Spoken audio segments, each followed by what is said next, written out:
Hello and welcome to the NATO Public Forum YouTube studio. I'm Jack Kelly from TLDI News, and I'm very happy to be joined by the Minister of Defence for Finland. Thank you so much for joining us. Thank you for the invitation. It's great to be here. So last week, Finland announced its 17th package of military support for Ukraine, and more generally, Finland has been one of the staunchest supporters of Ukraine throughout the conflict thus far. Do you think that NATO as a whole is doing enough to support Ukraine, and if not, what more can be done? Well, the NATO countries and the EU countries gave strong support for Ukraine. And of course, Finland, we have been prepared for this kind of traditional wartime. We have also a lot of material which we have gave to Ukraine. But of course, we have to do a lot more. That's why we have to do in this meeting, ramp up the industry and do much more long perspective aid to Ukraine. That's the key. And when you're looking longer term, what are the core objectives there in order to support Ukraine in the long term?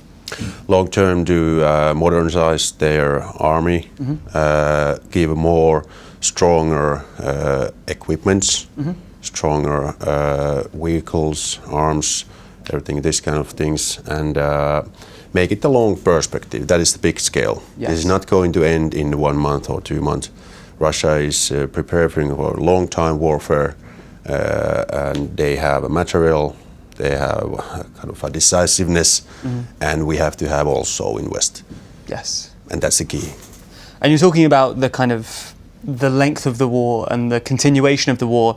Do you think that a peace agreement with Russia and Ukraine is unlikely at this stage? And if so, what are the core things that are holding that up at this point? Well, at this point, it seems quite unlikely.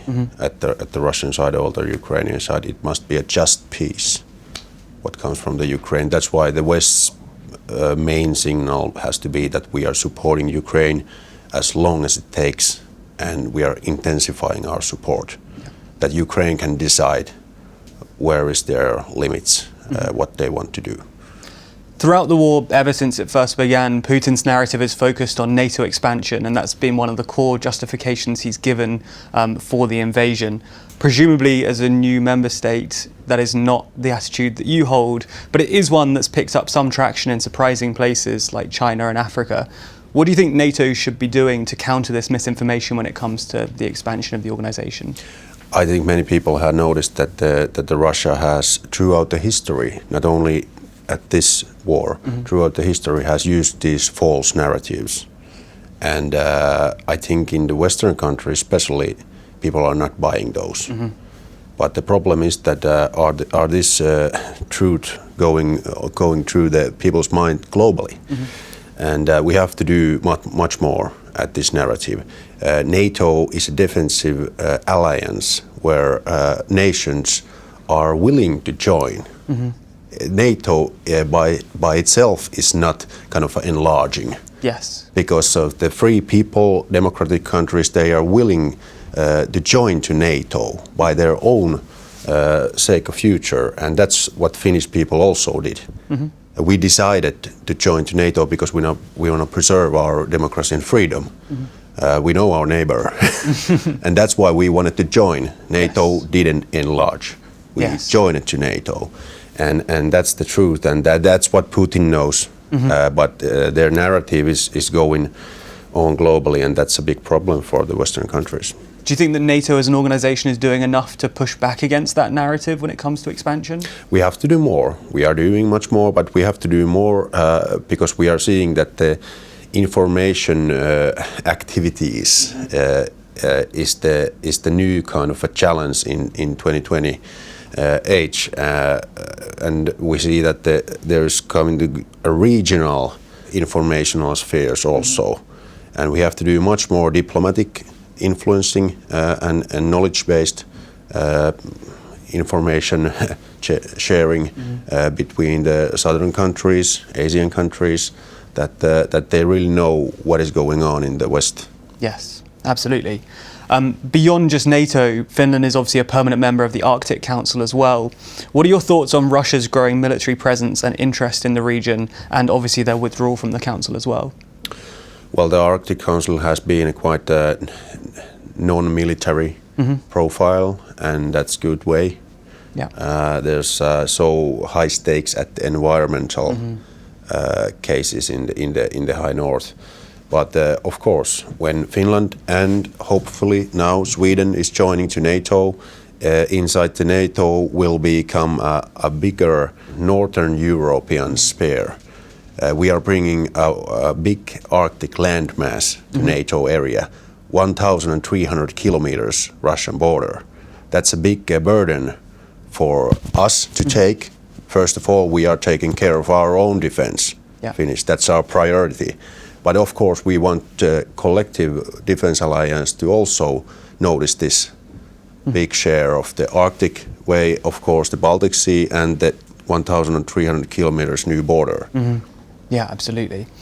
Finally, this is just something our audience are particularly interested in. Finland is one of only a handful of countries that has universal male conscription for the army. But it is coming back into fashion in Europe, with Lithuania, Norway, Sweden and France all introducing conscription-light policies in recent years. What do you think the advantages are for your system, and do you think it should be introduced in other NATO countries too?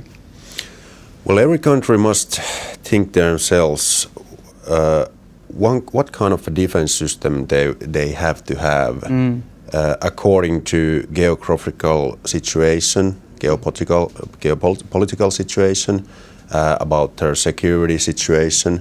And when you're looking about Finland, we're a big country and in a map, and in a very difficult situation, neighboring Russia, 1,300 kilometers. And we are decided to defend the whole landmass and area. That's why this kind of overall conscript system is good, because we have 280,000 men and women who are in the reserve army. And we have totally 900,000 people in Finland who have been kind of soldier education conscript system through. That's why it's really good.